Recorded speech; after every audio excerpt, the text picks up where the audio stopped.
अभी रमेश सिंह ठाकुर जी ने अपना स्वानुभव, पहला पद जो है मैं कहता हूँ निज रूप आज तुम जानो समय है, उस विषय में रखा, अच्छा मनन रखा है। उसमें कल्पना भांति ठहराया, इसका विचार हम आप सबको करना है। तो मिलके विचार करेंगे कि ये कल्पना भांति ठहराया, इसको जरा स्पष्ट होना चाहिए इस दृष्टि से। अब ये पहला पद जो भगवान ने रखा है,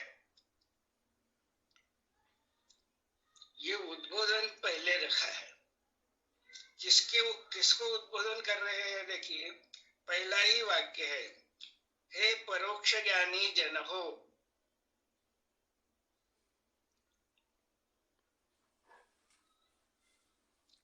संसार में जो पूर्व पक्ष है अध्यात्म ज्ञान के विषय में,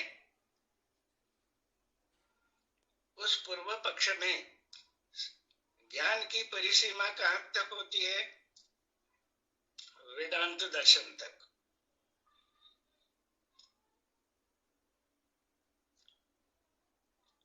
और वेदांत की समाप्ति कहां होती है?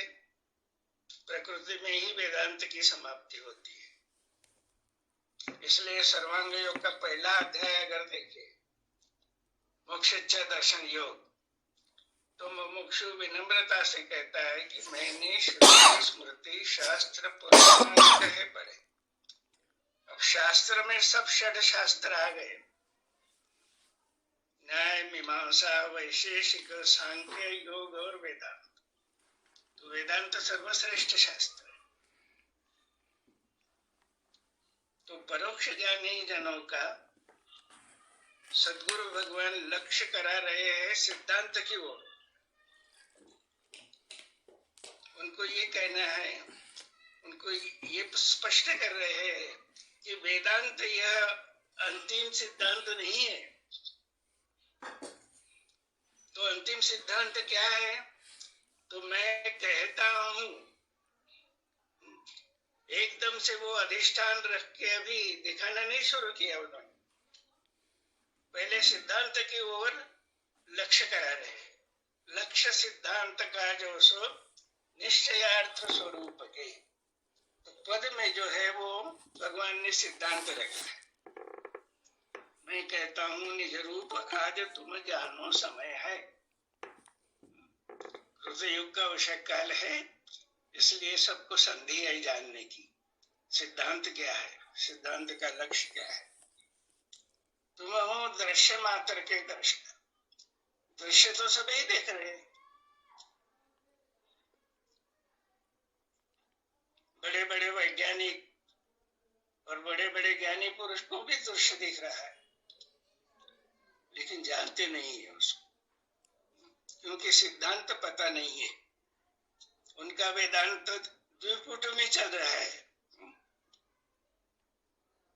सत्य मिथ्या। अंतिम सत्य अक्षर ब्रह्म को कहते हैं, वे कहते हैं, और जो दृश्य दिख रहा है उसको मिथ्या कहते हैं। तो भगवान कहते हैं कि भाई क्यों भ्रम में पड़े हो? आपका स्वरूप क्या है? आप स्वयं पुरुषोत्तम स्वरूप हो, और जो दिख रहा है विश्व, यह पुरुषोत्तम का स्वरूप है। तो अंतिम दृष्टा जो है वो वेदांत की दृष्टि से अंतिम दृष्टा अक्षर ब्रह्म को कहते हैं, लेकिन सिद्धांत में अंतिम दृष्टा जो है वस्तु का, वो दृष्टा पुरुषोत्तम है। और यह दृश्य जो है वो पुरुषोत्तम का स्वरूप है। तो पहली जागृति परोक्ष ज्ञानियों को दे रहे हैं कि तुम हो दृश्य मात्र के दृष्टा। यह विश्व तुम्हारी चेष्टा आपका स्वरूप है, और उसे मिथ्या कह रहे हो। कितना बड़ा भ्रम है! यह विश्व आपकी लीला है, विश्वरूप प्रभु की, आप उससे अभिन्न नहीं है। ये सिद्धांत है वेद का, ये सिद्धांत है भगवद गीता के पुरुषोत्तम योग का। उसकी ओर वे लक्ष्य करा रहे। तुम हो दृश्य मात्र के दृष्टा, यह विश्व तुम्हारी चेष्टा। सब छोड़ो भ्रम की लाज। द्वैत भ्रम हो गया है सत्य मिथ्या का, तो ये भ्रम छोड़ने के लिए आपको सिद्धांत जो है उस पर लक्ष्य देना होगा। तो अब यह अनुभव श्रुति संतों का, भगवान कह रहे हैं कि ये परोक्ष ज्ञानी जन हो तो कहे न उसका, न मानो उसका, क्योंकि सब संत कह रहे हैं कि विश्व ही परमात्मा है।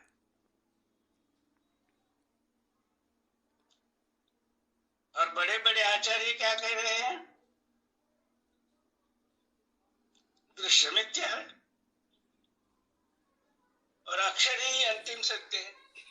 तो इसी में घूम रहे हैं सब परोक्ष ज्ञानी। और वो वेदांत के भी द्वैतवाद, अद्वैतवाद, विशिष्टाद्वैतवाद, द्वैताद्वैतवाद, इस मत में फंस गए सब। ये सब ब्रह्म का जाल है।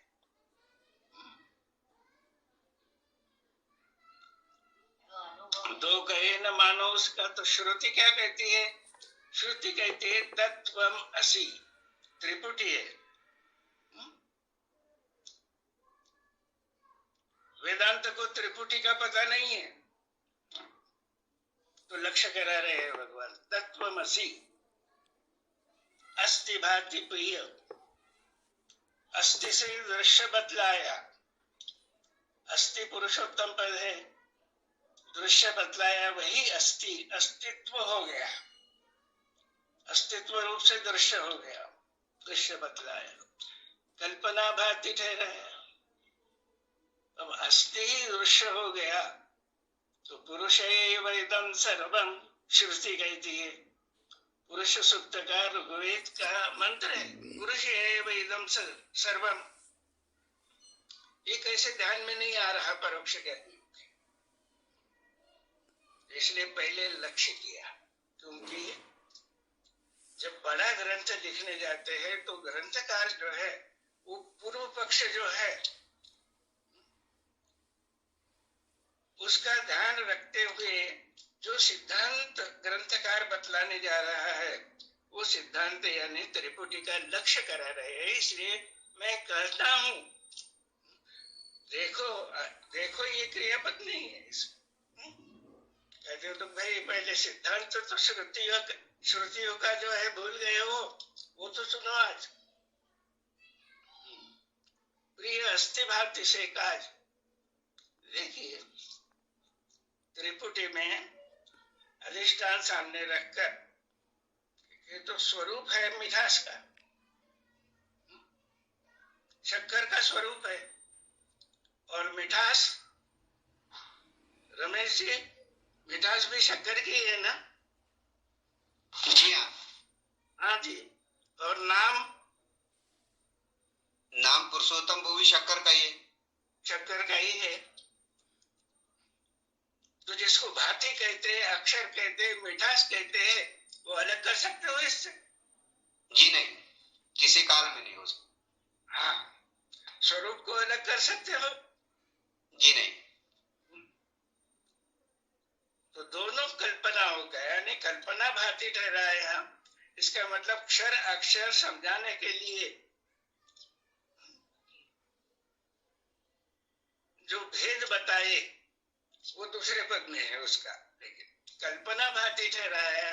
इसका अर्थ यही समझना चाहिए कि भाई जिसका आप वर्णन कर रहे हो अंतिम सत्य, वो दिखा सकते हैं आप? जो सत्य है वो दिखा सकते हैं।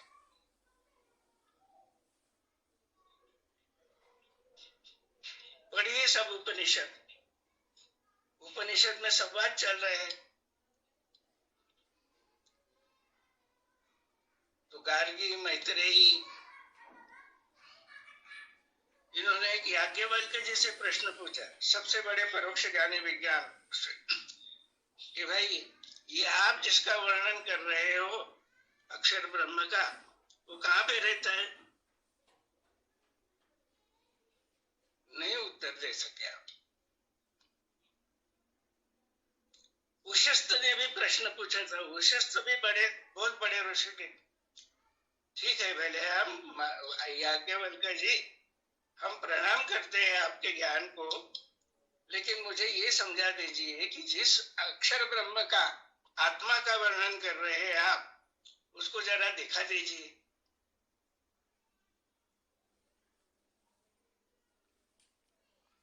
तो यहाँ पे चुप हो गई, श्रुति चुप हो गई, उपनिषद चुप हो गए, वेदों के नीति का शेष क्योंकि जानना बचा है,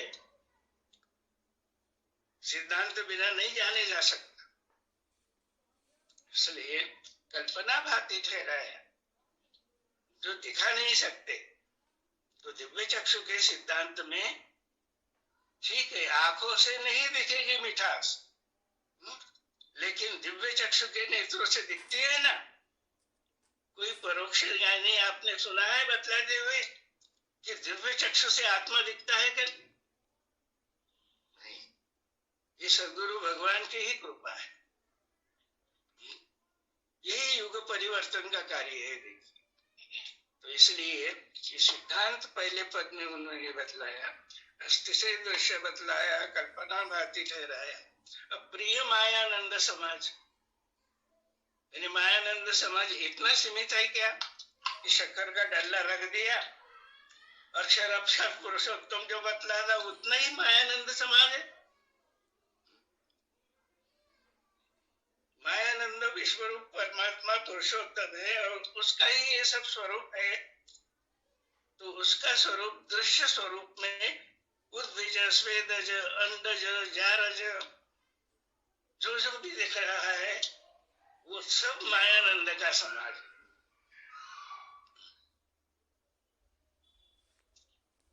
ये विशेषता है पहले पद में जो मुझे दिखती है। अब दूसरा पद जो है रमेश जी ने कह दिया,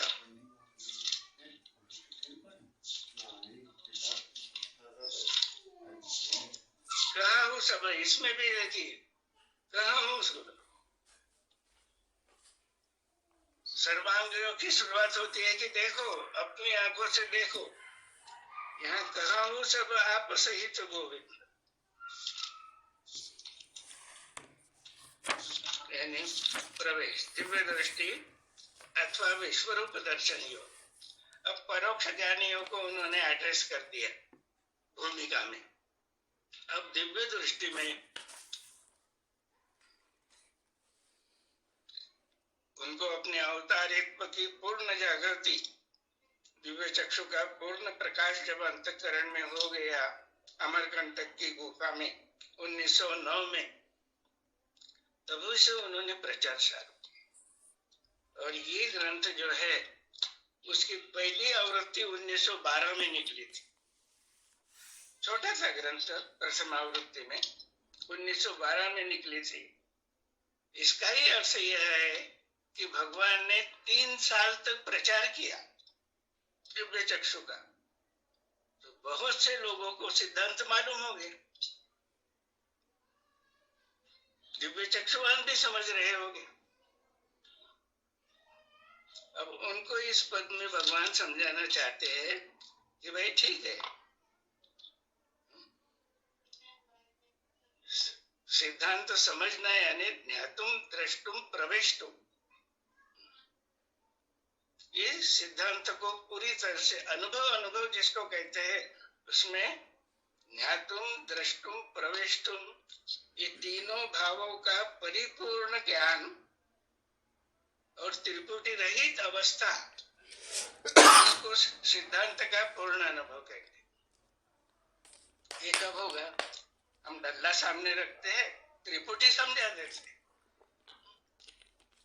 लेकिन भगवान जागृति दे रहे कि भाई ठीक है, आपको दिव्य चक्षु हो गए, लेकिन प्राथमिक अवस्था में परोक्ष ही है दिव्य चक्षु। भले ही मेरा साक्षात्कार आपका श्रवण है, लेकिन भगवान कह रहे हैं कि श्रवण से मनन निधिध्यास साक्षात्कार तक आपको स्वयं जाना है दिव्य दृष्टि की रीति से। ऐसा समझा रहे हैं। तो हमें ज्ञातम हो गया सिद्धांत, बदला भी सकते हैं, क्योंकि दृश्य दिख रहा है। भ्रम से तो मुक्त हो गए पहले स्टेज में, सलोकता मुक्ति तक आ गए।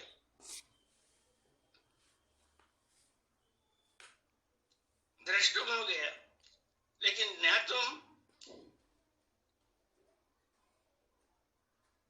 यानी क्षर साम्य अवस्था, जो वस्तु का भाव है, स्वरूप, उसका पूर्ण अनुभव,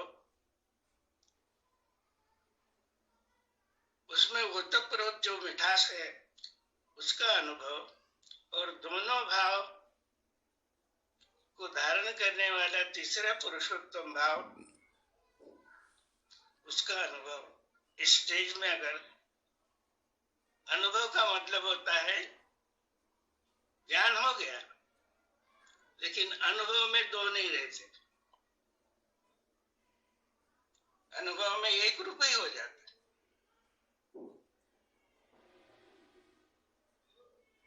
तो साम्यावस्था का अनुभव अगर आ गया तो ये मेरा स्वरूप है।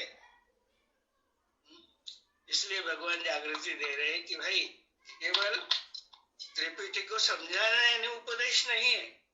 वो कह रहे हैं कि तुम कहो सब आप सहित गोविंद, आपने उसमें मिल के, उसमें पुरुषोत्तम भाव में हमारी स्थिति क्षण भर तो भी होना चाहिए। मैं अलग रह गया और मैं बतला रहा हूं लोगों को, इसलिए जागृति देने। ये कहा सब आप सहित गोविंद, इस स्तर पे आप बतलाना हो तो कहते रहे आप सहित गोविंद। क्षर अक्षर यह भेद बताए, काटन भ्रम को फंद। तो जैसे परोक्ष ज्ञानी त्रिपुटी में फंसे हैं, तो हम तीन भावों में केवल उलझ रहे हैं क्या? वस्तु स्वयं जो है वो त्रिपुटी रहित भाव है उसको। तो जब तक प्रवेष्टुक नहीं होगा तब तक पूर्ण भ्रम निवृत्ति नहीं होगी।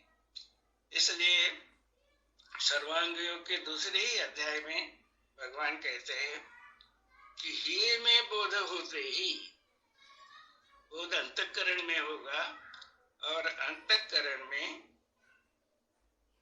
चारों ज्ञानेन्द्रिय जो है, सूक्ष्म इंद्रिय अंतःकरण में है और स्थूल 5 ज्ञानेन्द्रिय, संपूर्ण जानने की जितने भी साधन है, उन साधनों से परिपूर्ण जानने के बाद जैसा जाना,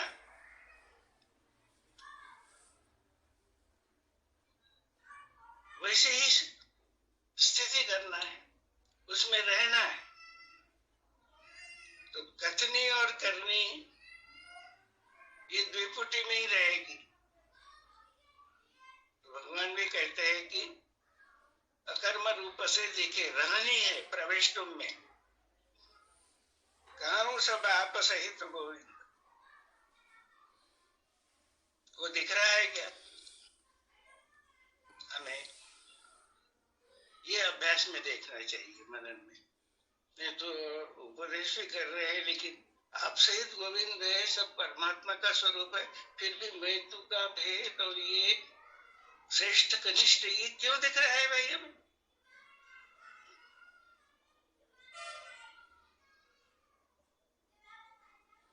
इसका मतलब यह है कि भगवान ने सर्वांग योग में और उनके ग्रंथों में जो मनन निधिध्यास की दिशा प्रयोग सहित बतलाई है, उसकी ओर हम पूरा ध्यान नहीं दे रहे।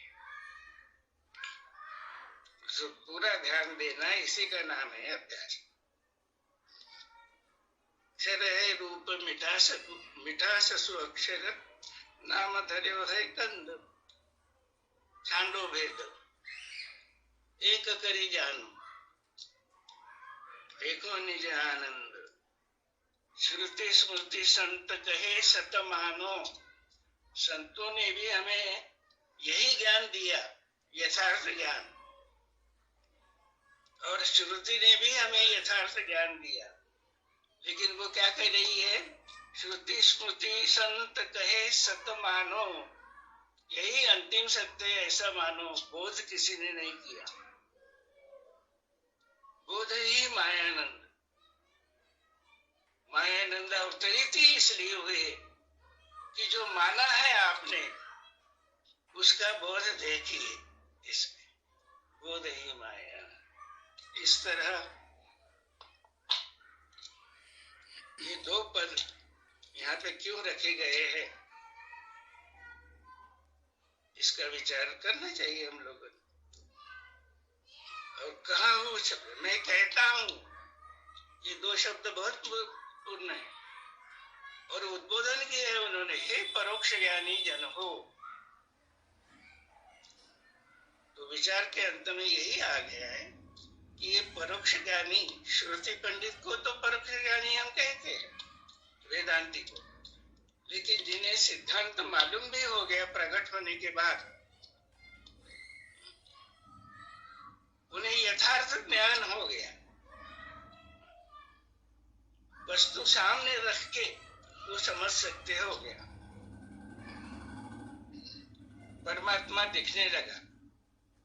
लेकिन पूरी तरह ज्ञातुम और प्रवेशतुम जो है वो करना है। यही विज्ञानशाला की यथार्थ में अभ्यास की प्रक्रिया है। यहाँ पे मैं रुकता हूँ, आप पार्टिसिपेट कीजिए।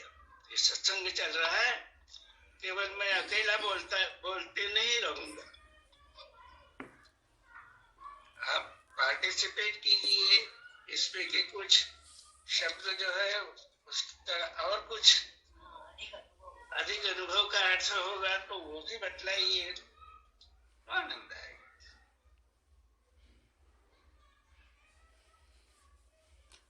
गुलाब सिंह जी आप जी शुरुआत करेंगे। हाँ, गुलाब सिंह जी, नहीं प्रश्न कुछ उनके पूछना था गुलाब सिंह जी को। हाँ, नहीं अभी ये जो दो पद पे चर्चा हुई, जी जी, तो आप भी अपना स्वानुभव इस पे रखिए ना 2 मिनट में। जी आप नहीं आप तो ले। नहीं, आपने मतलब पूरा कंप्लीट ही परिपूर्ण हो गया है ये।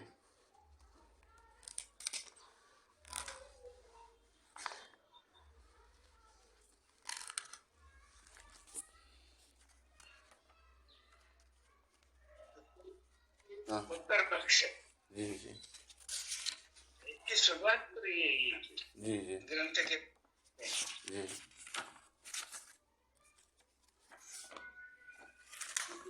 में भगवान की सूचना के आगे ही समझो, जी बोलना आप सहित गोविंद इस भाव में बोलते जाएंगे।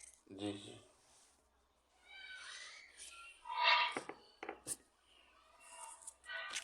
गुलाब सिंह जी,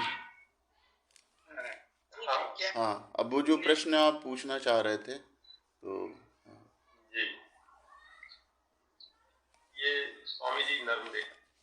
आपका वीडियो बंद है, चालू कर लीजिए। स्वामी जी नर्मदे, ये एक विषय प्रवेश के अंतर्गत 9वां संस्करण में पेज 18 पर भगवान नातु माम सक्षे कृष्णमनन्यव सो चक्षुषा दिव्यम ददामि ते चक्षु में योगम ऐश्वरम, इसके नीचे भगवान ने कहा है जो दिव्य चक्षु क्या है और अर्जुन को वो किस प्रकार दिए। यह बात धृतराष्ट्र ने न पूछने के कारण उन्हें संजय ने की कथन नहीं की, क्योंकि प्रश्न उत्पन्न होने पर इतना ही शास्त्र के अनुसार है। और जो हुआ वह चातुर वर्ण व्यवस्था की सनातन दृष्टि से भी योग्य था। यहाँ ये जो वाक्यांश आया है चातुर वर्ण व्यवस्था की सनातन दृष्टि से भी योग्य था, तो यहाँ प्रश्न उठता है कि चातुर्वर्ण व्यवस्था सनातन दृष्टि शब्द प्रयोग किया है, तो वर्ण सनातन दृष्टि हो सकते हैं क्या? चातुर्वर्ण व्यवस्था की दृष्टि को सनातन लिखने का क्या उद्देश्य है? भगवान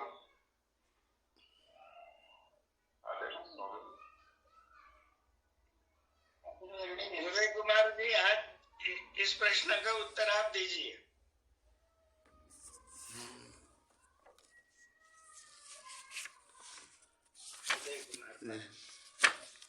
पेज नंबर कौन सा गुलाब सिंह जी? ये 9वां संस्करण में पेज नंबर 18 पर जो नातु माम शख्स 11वें अध्याय का 8वां श्लोक है, उसके नीचे वाला पैराग्राफ दिव्यं ददामि चक्षुं पश्यन्ति तम 6वीं लाइन अर्थ के बाद।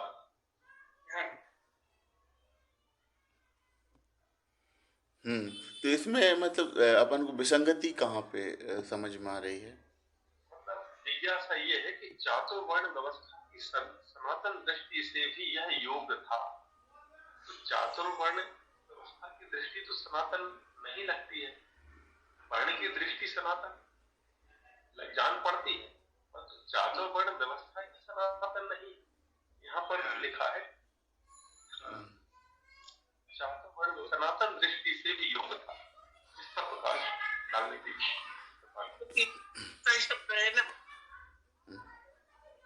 चातुर्वर्ण व्यवस्था की सनातन दृष्टि जो आज प्रचलित है, और कहाँ से शुरू?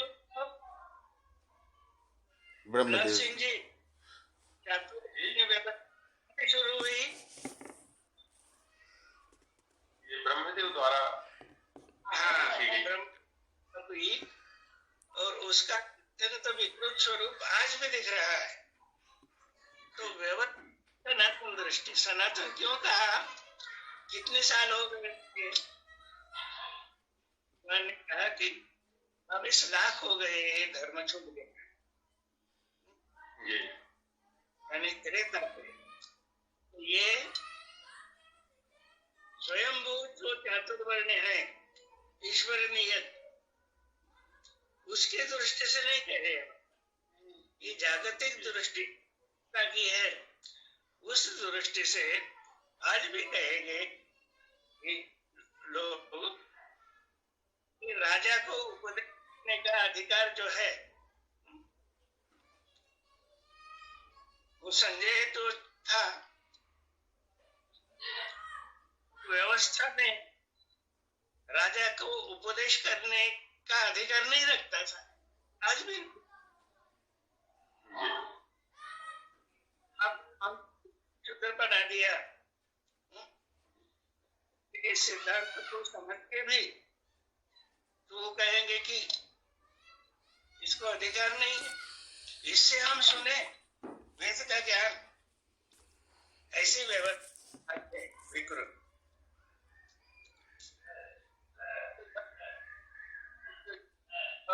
प्रश्न ये है कि धृतराष्ट्र ने पूछा ही नहीं ना,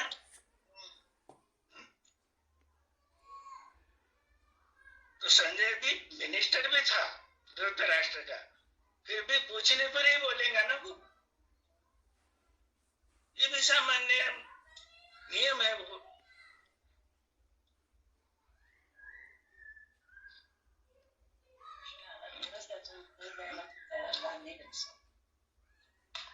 तो उसमें विसंगति नहीं है।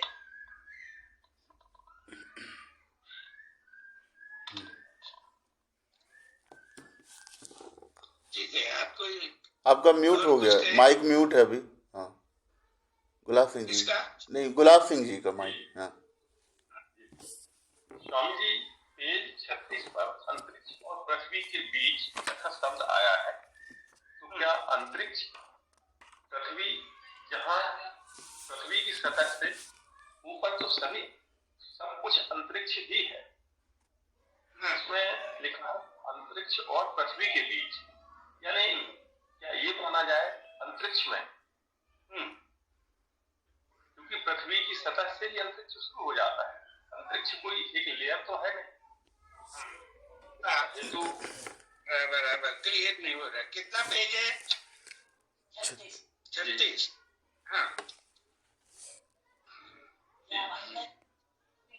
तो 11वें अध्याय का 20वां श्लोक का अर्थ। गुलाब सिंह जी, हाँ, बहुत ज्यादा विषयांतर आगे जा रहे हैं ना अपन। आगे तो जा रहे हैं। आगे जा रहे हैं तो संबंधित प्रश्न पूछिए ना आप, जो विषय चल रहा है।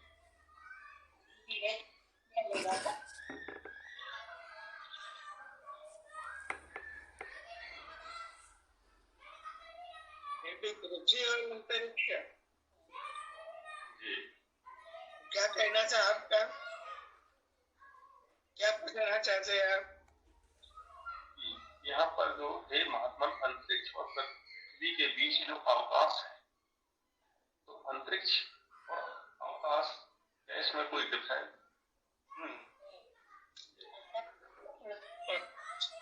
जो अवकाश आणि त्याची दिशा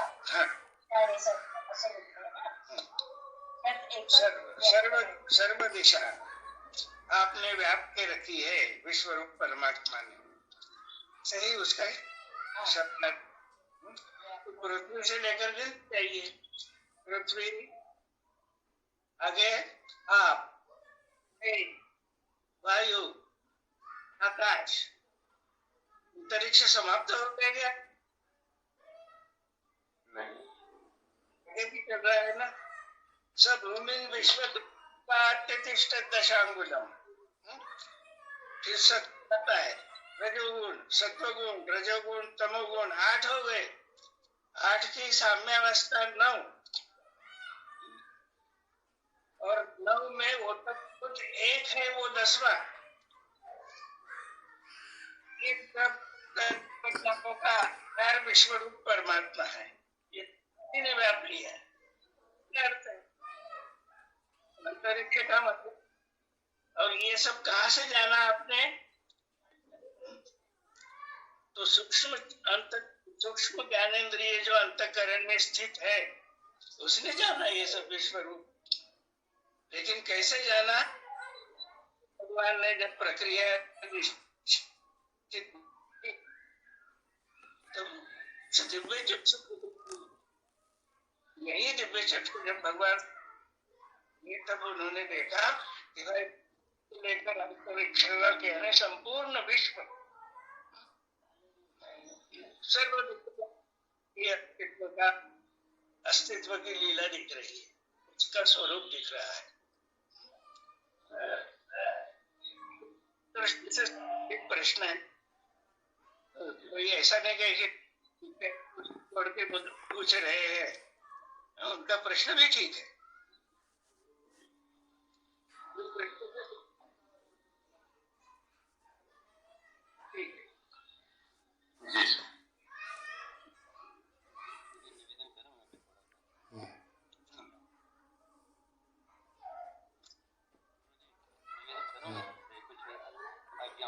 हाँ बोलिए, राधेलाल जी बोलिए।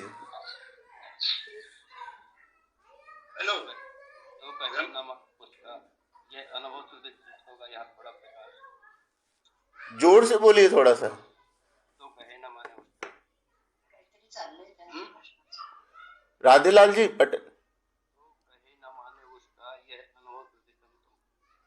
हाँ, इसमें क्या जानना चाह रहे हैं? तो कहीं न मानो उसका, तो कह रहे हैं परोक्ष ज्ञानी, दो कह रहे हैं।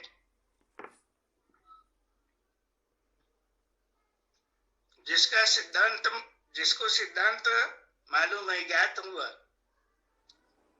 तो श्रुति और संत क्या कह रहे हैं कि विश्वरूप परमात्मा एक ही है, सत्य एक ही है, सनातन सत्य, सनातन विश्व धर्म एक ही है।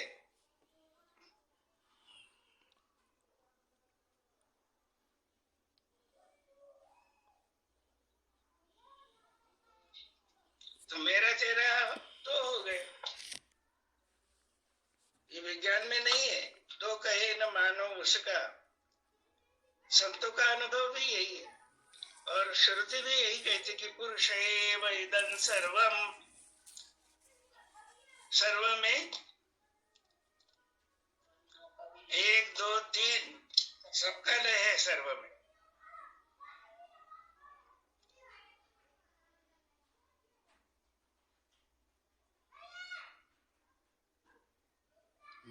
राजेंद्र जी जी नर्मदे नर्मदे।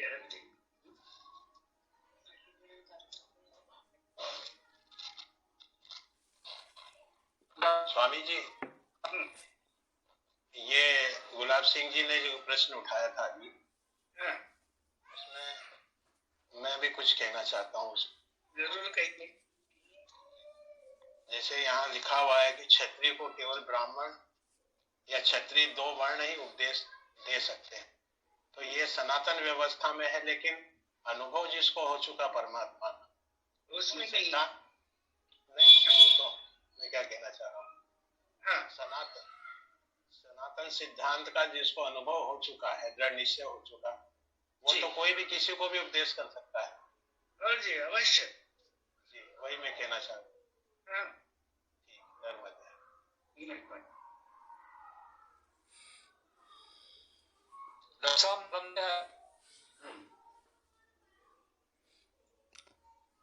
आवाज नहीं है? आ रही लेकिन व्यवस्था में बंधा हुआ जो है जीव, जैसे एक प्रसंग है, कुंभ मेले में भगवान अपना परमात्मा का यथार्थ दर्शन विज्ञापन लगाए हुए बैठे थे। हाथी पर एक किसी मठ का शंकराचार्य निकला पड़ा। उसने जो देखा परमात्मा का प्रत्यक्ष यथार्थ दर्शन, 1 मिनट रुक गया, किसने लिखा है ये?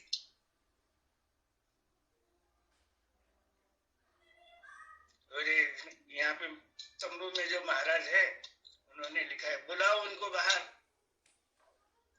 भगवान गए, विनम्रता से उन्होंने कहा कि मैंने लगाया है बोर्ड।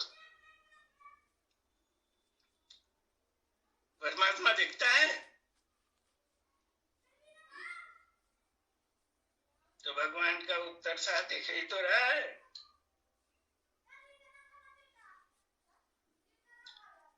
लेकिन व्यवस्था में बंधा हुआ शंकराचार्य हाथी पे बैठा है, वो व्यवस्था में बंधा है।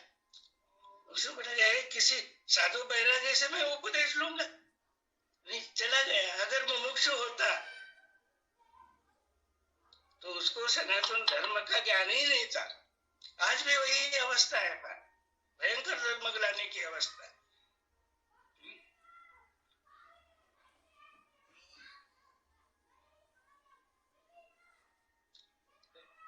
और ये रखते हैं तो हंसी उड़ाएंगे, मजाक उड़ाएंगे, ऐसा परमात्मा होता है क्या, अपमान करेंगे लोग। इसी में भगवान कहते हैं कि यही परीक्षा है, कोई माने न माने, मनाया करो। अब है भानु उदय सतयुग, पुरुषोत्तम को लखाया करो। तो भगवान ने ये व्यवस्था, चातुर्वर्ण व्यवस्था बिल्कुल नहीं रखी। चातुर्वर्ण धर्म जो है स्वयंभू, और इसलिए सबको अधिकार दिया है उपदेश का। और आप तो सब जानते हैं विज्ञानशाला में पहले विद्यार्थी कौन थे? गायत्री और सावित्री। लेकिन वर्ण की ब्राह्मण थी, भगवान ने पहचान लिया।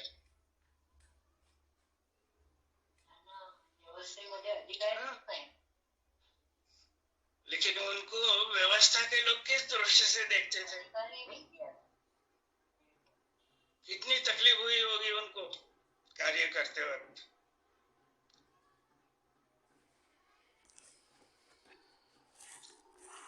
ठीक है, अच्छी चर्चा चल रही है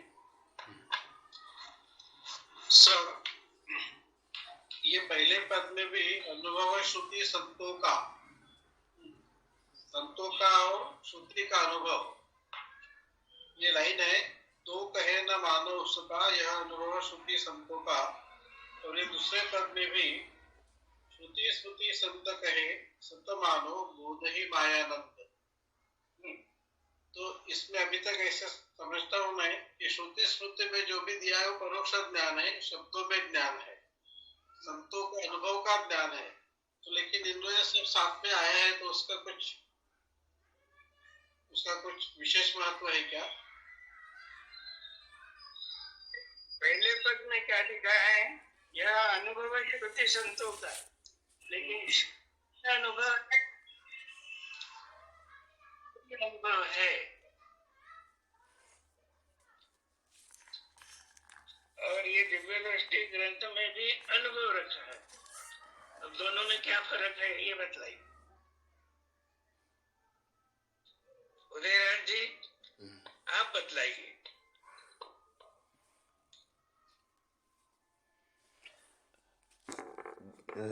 जैसे भगवान का है, मतलब जो सिद्धांत उन्हें अवतार से दिया हुआ है, तो दिव्य चक्षु की जो डिग्री है उसमें अंतर मतलब है।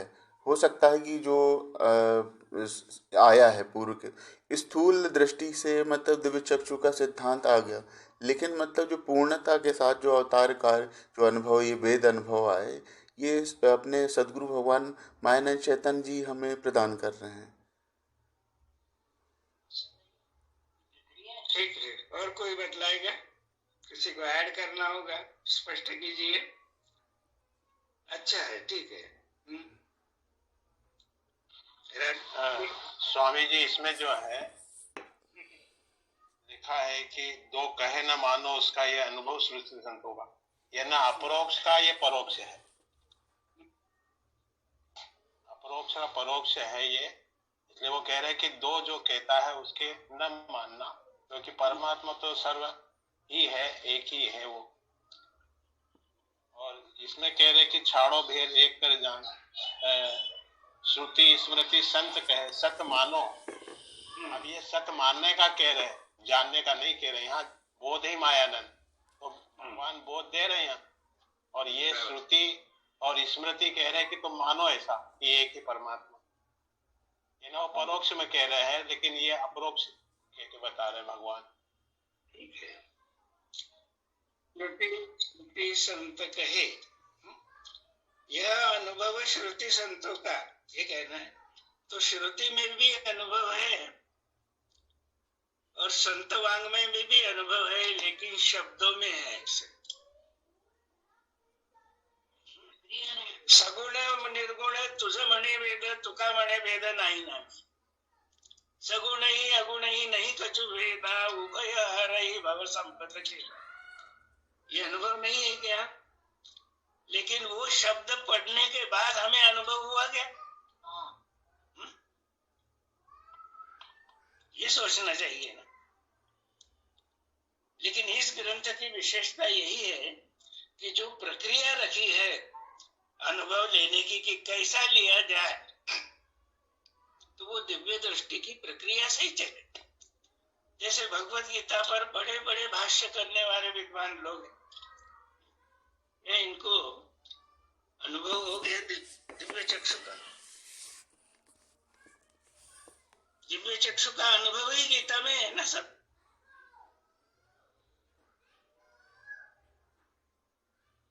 लेकिन गीता भी हम आप पढ़ रहे थे, लेकिन जब तक सदगुरु भगवान ने ये सर्वांग योग की युक्ति हमारे सामने नहीं रखी, तब तक गीता में दिव्य चक्षु है इसका अर्थ समझने लगा।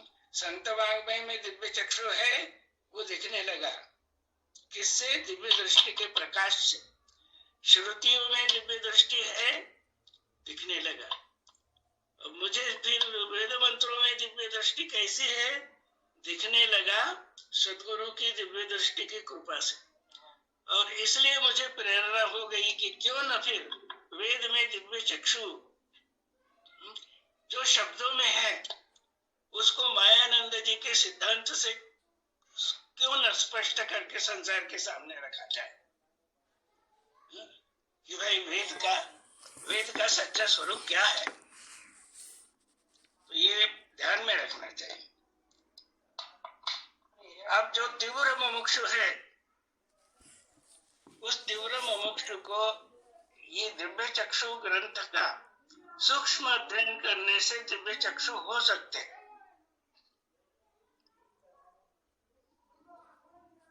सर्वांग योग में भी ये बतलाया है कि जो तीव्र मुमुक्षु है उसको सिर्फ सिद्धांत बतला दिया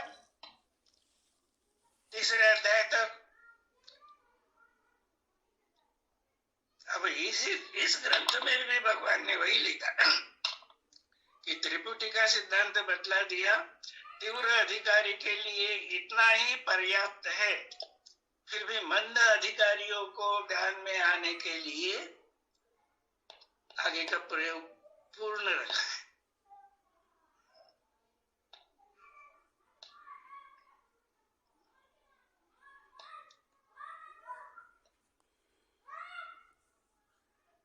फिर एक प्रश्न कोई और पूछेगा कि भाई अगर संतो वाङ्मय में दिव्य चक्षु है, श्रुतियों में भी है, तो भगवान की विशेषता क्या है फिर?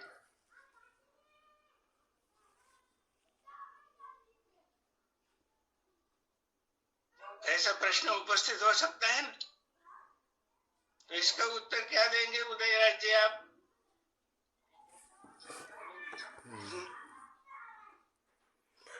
जो बोधई मायानंद जो अनुभव मतलब जो उसमें आया है, जो अपरोक्ष का परोक्ष आया है, वो अनुभव जो ग्रहण कैसे होगा, ये भगवान मायानंद चैतन्य जी की विशेषता है कि वो अनुभव हमें आने लगा, बोध हो गया कि वो अनुभव और अनुभवी एक हो गए इस मायानंद जी की अवतार कार्य से।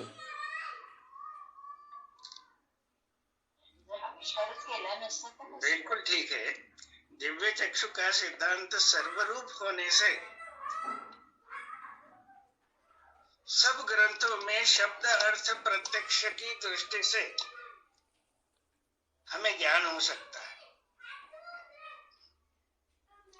फिर दिव्य चक्षुवान कहेगा कि नहीं, दिव्य चक्षु वेदों में भी है, संतवांग में भी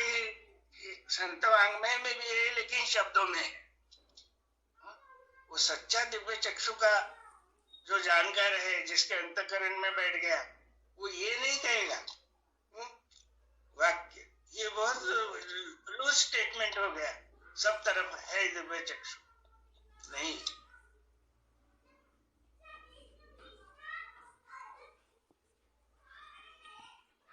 दिव्य चक्षु है या नहीं है, यह दिव्य चक्षु वहां नहीं जान सकता है।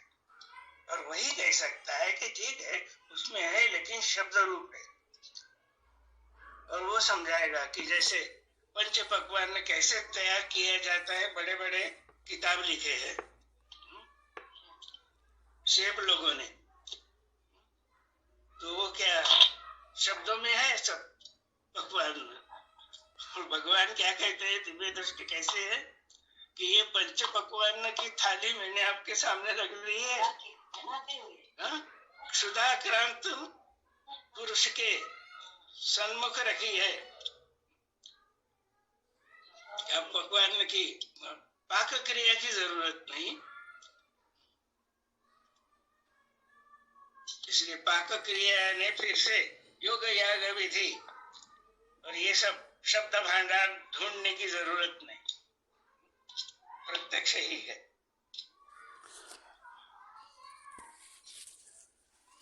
सर, जो ये सर्वांग योग का जो तीसरे अध्याय में जो टिप्पणी आई है कि यद्यपि परमात्म स्वरूप एक ही है तथापि वह एक शून्य रूप नहीं है, तो ये जो ये बौद्ध संप्रदाय का एक माध्यमिका शून्यवाद एक सिद्धांत है, तो उसके प्रत्युत्तर में भगवान ने ये बातें यहाँ पे आई कि तथापि वह एक शून्य रूप नहीं है, तो उसी के संगत है कि ये वेदांत फिलॉसफी जो है उसमें भी एक शाखा ऐसी है कि जो साम्यावस्था तक जाता है और शून्य कहता है उसको। क्योंकि साम्यावस्था दृश्य नहीं है, अदृश्य है। तो अपने एक विज्ञानी भी 8-10 साल उन्होंने सत्संग किया, लेकिन उन्होंने जब बुद्ध वेदांत यानी वैदिक धर्म दोनों का तुलनात्मक एक ग्रंथ रखा, उसमें उन्होंने वेदांत ब्रह्म जो है, वेदांत का ब्रह्म जो है उसको शून्य रूप कहा। यानी देखो 12 साल अभ्यास करके भी, वो भी पीएचडी था, हमारे सत्संग में था, लेकिन दिव्य चक्षु अंतःकरण में स्पर्श होना चाहिए ना, विद्वत्ता दिखाने के लिए उपयोग करते थे उसका। सामने रखा उसने। अब ये ध्यान में नहीं आया उनके कि 10-12 साल 20 साल तक अभ्यास करके केवल शब्द भंडार बढ़ा लिया उन्होंने, भाषण में चतुराई हो गई। अगर साम्यावस्था का अनुभव आ जाता शून्य नहीं कहता। तो भाई वस्तु का स्वरूप जो है वो शून्य कैसे हो सकता है?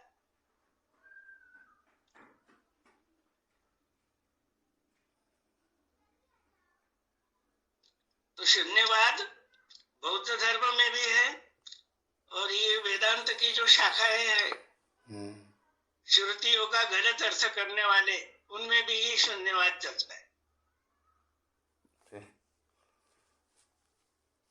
चौकसी जी, आप भी कुछ पूछना चाह रहे थे, अगर कनेक्शन मिल रहा हो तो।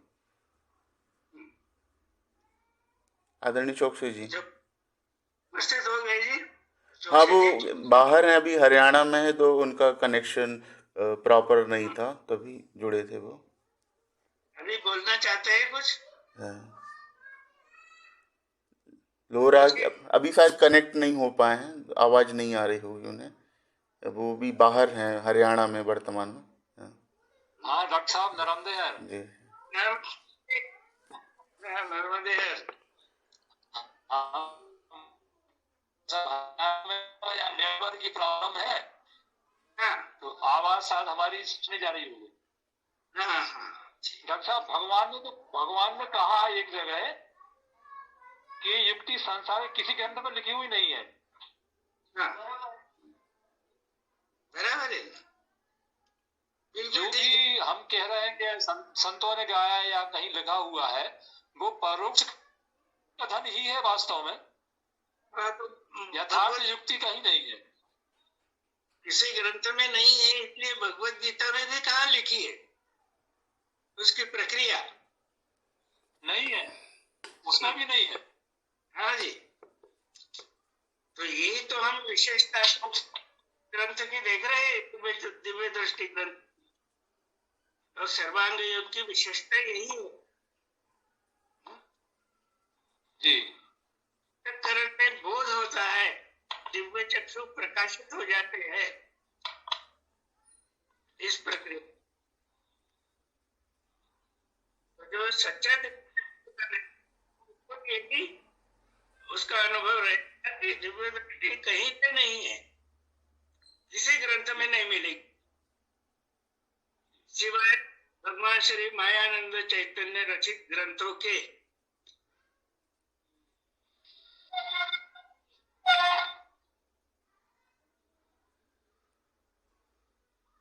उनके सब ग्रंथों में इसी प्रक्रिया और विचार प्रणाली आपको मिलेगी।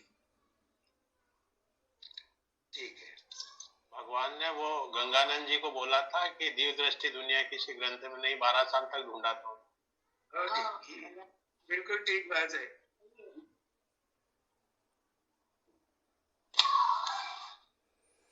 स्वामी जी 2 मिनट और ले ले टाइम।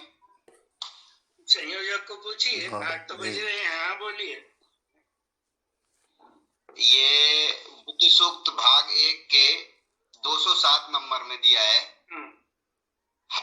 हर एक पुरुष की 207 नंबर है, हर एक पुरुष की प्रकृति भिन्न भिन्न हुआ करती है, फिर सबका आचरण एक ही स्वरूप का किस प्रकार होगा यह दिखेगा। अर्थात कि ज्ञानी पुरुष की वह ज्ञानी है या नहीं इस विषय में उसके केवल दृश्य आचरण से ही पहचान करना उचित नहीं। ये मुख्य बात है। भगवान श्री रामचंद्र जी की प्रकृति सत्वगुण प्रधान थी और कृष्ण जी की रजोगुण प्रधान थी। इस कारण का ज्ञान एक यानी दोनों दिव्य चक्षुवान होते हुए भी उनके कार्य में गुण भिन्नता गोचर होती है। इसका स्पष्टीकरण चाहते हैं कि भगवान राम सत्वगुण प्रधान थे और कृष्ण जी रजोगुण प्रधान थे। इसमें थोड़ा सा विचार चाहते हैं, हम आपका अनुभव चाहते हैं। समाप्त हो गया, समय समाप्त हो गया। ध्यान रखना चाहिए समय का। संयोजक ने उसमें लिखा भी है, तो आपका प्रश्न रखिए आगे के वक्त स्पष्टीकरण। जी तो 207 नंबर का अगली मीटिंग में अपन इस पे चर्चा कर लेंगे। तो आज की मीटिंग यहीं समाप्त कर रहे हैं और आगे का जो भी कार्यक्रम रहेगा उसकी सूचना ग्रुप के माध्यम से सभी हमारे विभूति स्वरूप लोगों को सबको दे दी जाएगी। तो सर का और मैडम का चरण वंदन करते हुए और विभूति सबका अभिनंदन करते हुए आज की मीटिंग हम लोग यहीं समाप्त करते हैं। सद्गुरु भगवान की जय।